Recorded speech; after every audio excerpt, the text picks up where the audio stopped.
इस कहानी का नाम है रेशमी चादर वाली। ये कहानी अब्दुल कयूम शाद ने 80 की दहाई में लिखी थी, जो मलिक सफदर हयात के साथ पेश आने वाले वाकयात में से एक वाकया है।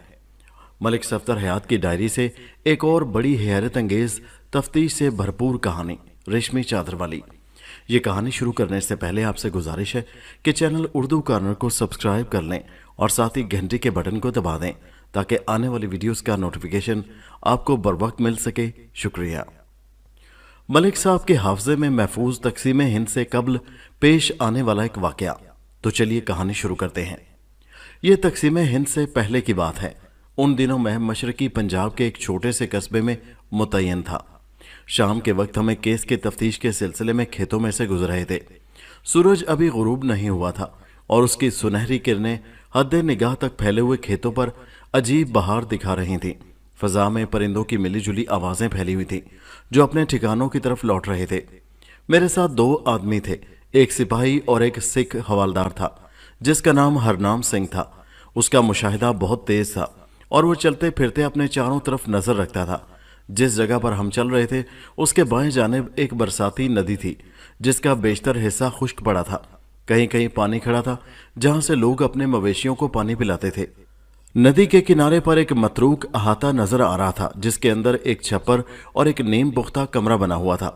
गालिबन किसी जिम्मेदार ने उसे मवेशियों के बाड़े के तौर पर बनवाया था और जरूरत खत्म होने पर उसे यूं ही छोड़ दिया था। अहाते की दीवार जगह जगह से टूटी हुई थी और अंदर खुदरो पौधे और कीकर के चंद दरख्त उगे हुए थे।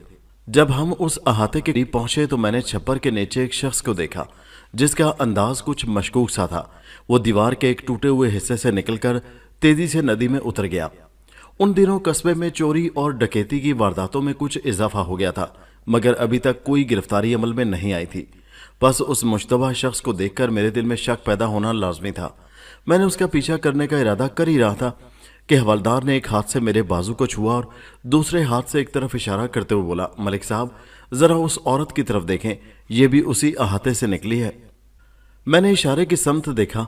कस्बे की तरफ जाने वाली पगडंडी पर एक नौजवान औरत जिसने गहरे रंग की रेशमी चादर ओढ़ रखी थी चलती दिखाई दी। उसका जिस्म इतना मुतनासिब और पुरकशिश था कि चादर और दूरी के बावजूद अपनी लपक झपक दिखा रहा था। कुछ कमाल औरत की चाल में भी था। वो एक बूढ़े किसान के पीछे चल रही थी जिसके साथ 10-12 साल का लड़का भी था। किसान ने ऊंची धोती और मैली सी बनियान नमा वास्केट पहन रखी थी। उसके हाथ में कुदाल थी जिसे उसने कंधे पर टिका रखा था। लड़के ने चारे की गठली उठाई हुई थी और मटियाले रंग के कपड़ों में मलबूस था। मैंने कहा, क्या है उस औरत को? उसने कहा, यह मुझे मशकूक लगती है, यह अकेली अहाते से निकली है। मैंने अपनी रफ्तार तेज करते हुए कहा, यह औरत उस किसान के साथ जा रही है। औरत का ख्याल छोड़ो और उस मशकूक आदमी को रोकने की कोशिश करो जो नदी में उतरा है। हवलदार मेरे साथ कदम मिलाते हुए बोला, यह औरत उसकी साथी मालूम होती है। आप उसके और बूढ़े किसान के कपड़ों का फर्क तो देखें। मैंने कहा, वो बूढ़े की बहू होगी, नई नई शादी हुई होगी। हम अहाते में से गुजरकर नदी के किनारे पर पहुंचे तो देखा कि मशकूक शख्स बहुत दूर निकल चुका था। वो नदी के दूसरे किनारे से निकलकर खेतों में दाखिल हो रहा था। वाज़ेह तौर पर दरमियानी फासला उसने दौड़कर तय किया था। हमने भी नदी में उतरकर दौड़ना शुरू कर दिया। जब हम दूसरे किनारे पर पहुंचे तो मशकूक शख्स गायब हो चुका था।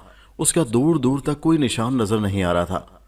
हवलदार ने नदी की दूसरी जानिब पगडंडी की तरफ इशारा किया और बोला, मलिक साहब आपने मेरी बात पर यकीन नहीं किया था, जरा उधर देखें, वो औरत अलग रास्ते पर जा रही है।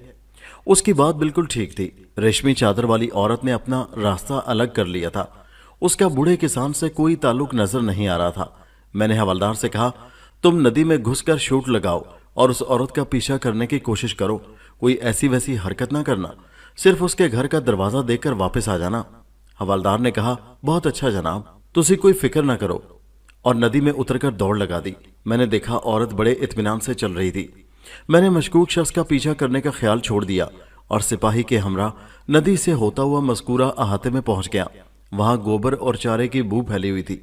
छप्पर के नीचे एक टूटी खुरपी और चंद दीमक खुर्दा तख्ते पड़े हुए थे। कोठरी के दरवाजे का एक पट टूटा हुआ था और उसका ऊपर वाला कब्जा निकला हुआ था। मैंने कुंडी खोली तो ये पट चौकट के साथ 30 दर्जे के जाविये पर झूल गया। अंदर नीम तारीकी फैली हुई थी।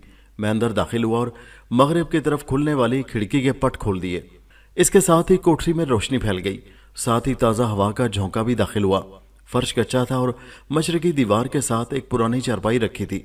فرش پر سوکھے ہوئے چارے کے تنکے پھیلے ہوئے تھے۔ کچے فرش پر قدموں کے تازہ نشانات ظاہر کرتے تھے کہ کچھ دیر پہلے ایک سے زیادہ افراد یہاں موجود تھے۔ قدموں کے نشانات کا بغور جائزہ لینے کے بعد اندازہ ہوا کہ کچھ نشانات عورت کی گرگابی کے تھے۔ غالباً وہ دونوں جو ہمیں دیکھ کر رفو چکر ہو گئے تھے، محبت کے متوالے تھے اور اس کنجے عافیت میں آتش عشق سرد کرنے آئے تھے۔ قدموں کا جائزہ لیتے ہوئے میری نظر کپڑے کے ایک میلے سے ٹکڑے پر پڑی۔ میں نے اسے اٹھا کر دیکھا تو اس کے سرے پر چابی بندھی ہوئی تھی۔ وہ چابی کسی سوٹ کیس کی معلوم ہوتی تھی۔ میں نے کہا، یہ چابی ان دونوں میں سے کسی کی معلوم ہوتی ہے، جلدی میں گر گئی ہوگی۔ سپاہی نے عقل مندی کا مظاہرہ کرتے ہوئے کہا، ملک صاحب، ایک گل میرے پلے نہیں پئی، اس ساری کھیڈ دا فائدہ کیے؟ میں نے دروازے کی طرف